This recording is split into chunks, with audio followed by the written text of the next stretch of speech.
Welcome to Bedtime Stories. Rumpelstiltskin. Very interesting story. Listen and practice to learn English.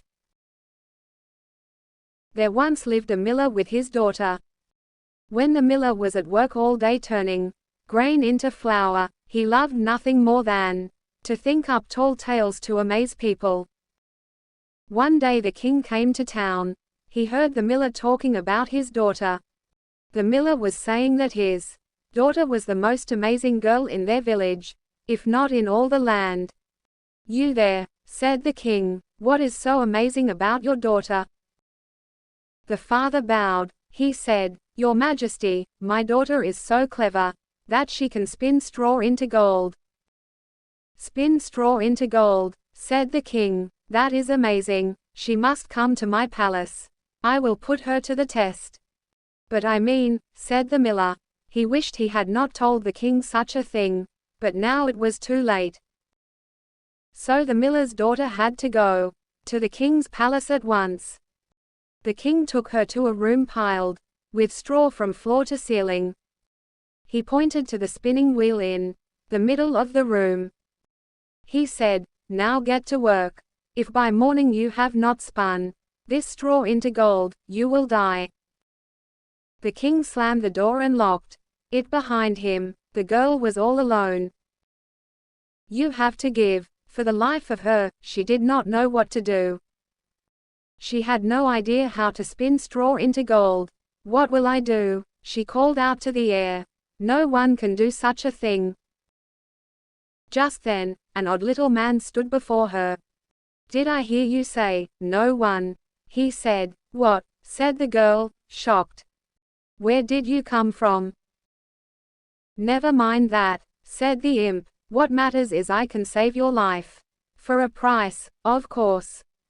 "You can spin straw into gold," said the girl. "What kind of price do you have in mind?" She did not know if she should trust this stranger. "What you give must be important to you," said the imp. "How about that necklace?" The girl thought, "Indeed, my necklace is very dear to me. But not as much as my freedom." So she said to the imp, "Very well, if by morning you can turn this room full of straw into gold, this necklace is yours." The little man got to work. Very busy he was, all night long. Whir, until morning.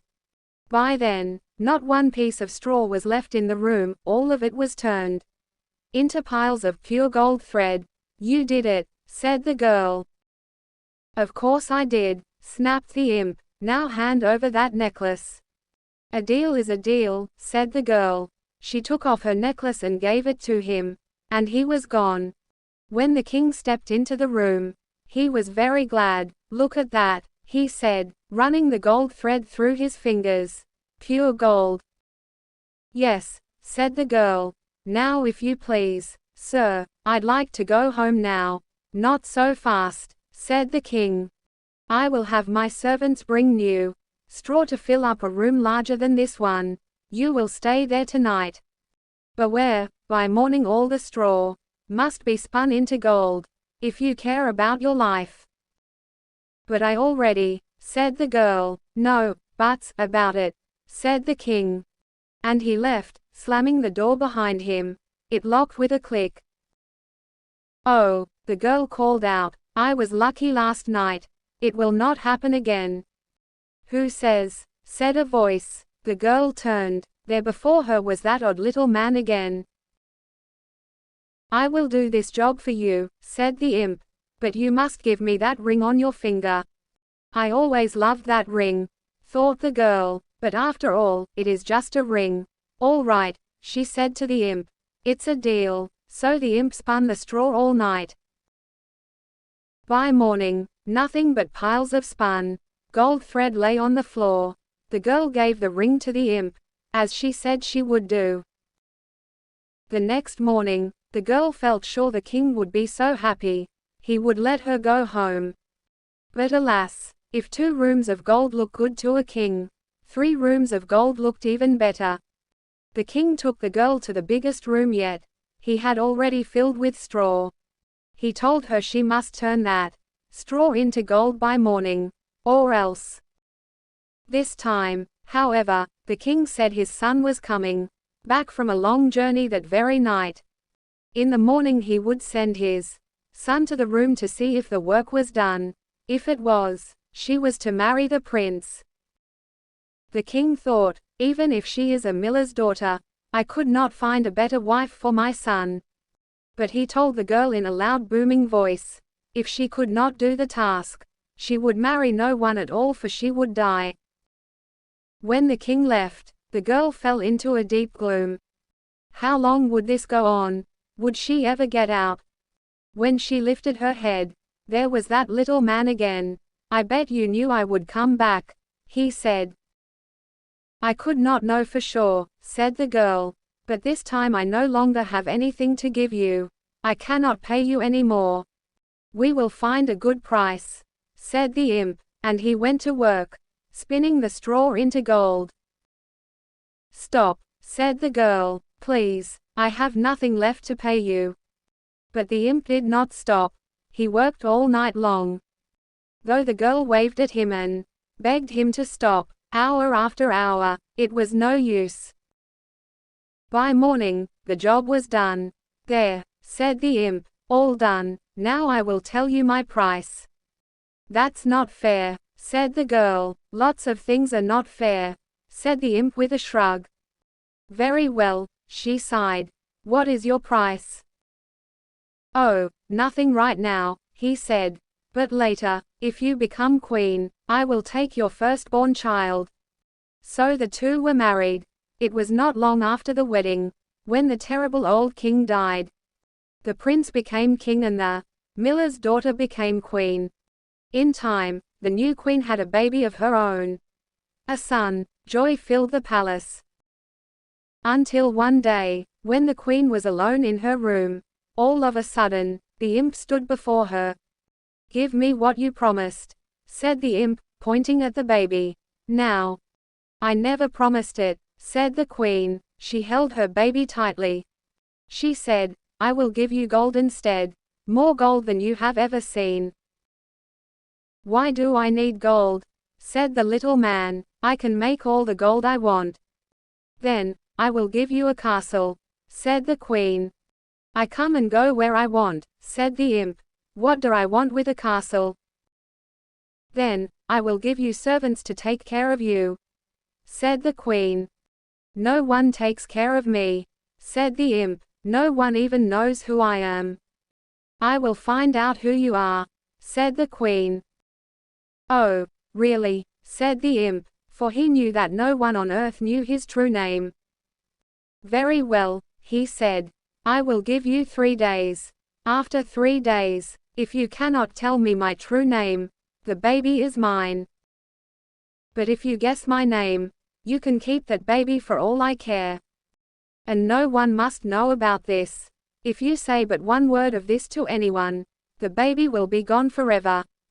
3 days is a long time to come up with a lot of names, thought the queen, and so she agreed. The next day, the queen wrote a very long list of every name she could think of.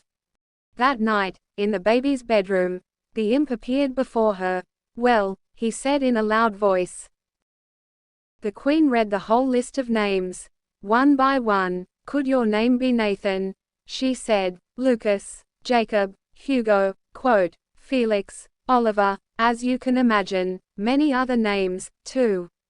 Not even close, laughed the imp. See you tomorrow night, and he was gone. The next day, the queen looked through every book in the royal library. She found names from faraway places. Names she had never heard of. That night when the imp appeared, the queen read her list.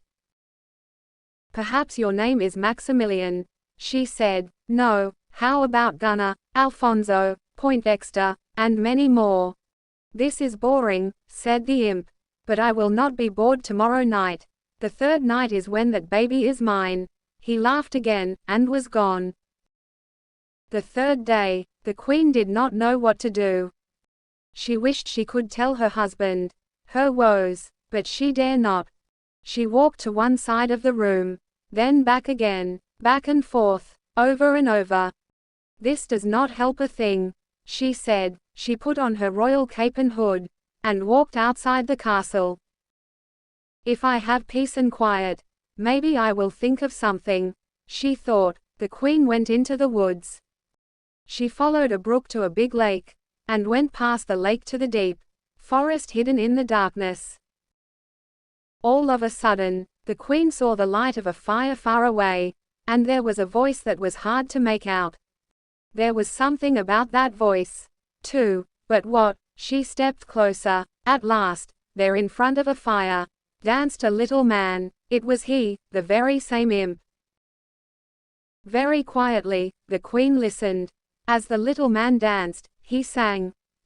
Tonight, tonight, my plans I make. Tomorrow, tomorrow, the baby I take. The queen will never win the game, for Rumpelstiltskin is my name. Rumpelstiltskin, said the queen. That night when Rumpelstiltskin appeared, the queen went through more names. Is your name Yusuf? Bobek? How about Salomon? No, 1,000 times, no, said the imp. You are wasting my time. I will give you one last guess. Then that is the end. Well, I am sure this is not right, but could your name be Rumpelstiltskin? Rumpelstiltskin, yelled the imp. How could you know? He was so mad that he stamped his feet. He stamped them so hard that a very big hole opened in the ground, and he fell right down into it, and Rumpelstiltskin was never seen again. Thank you for watching. Please like, share and subscribe my channel.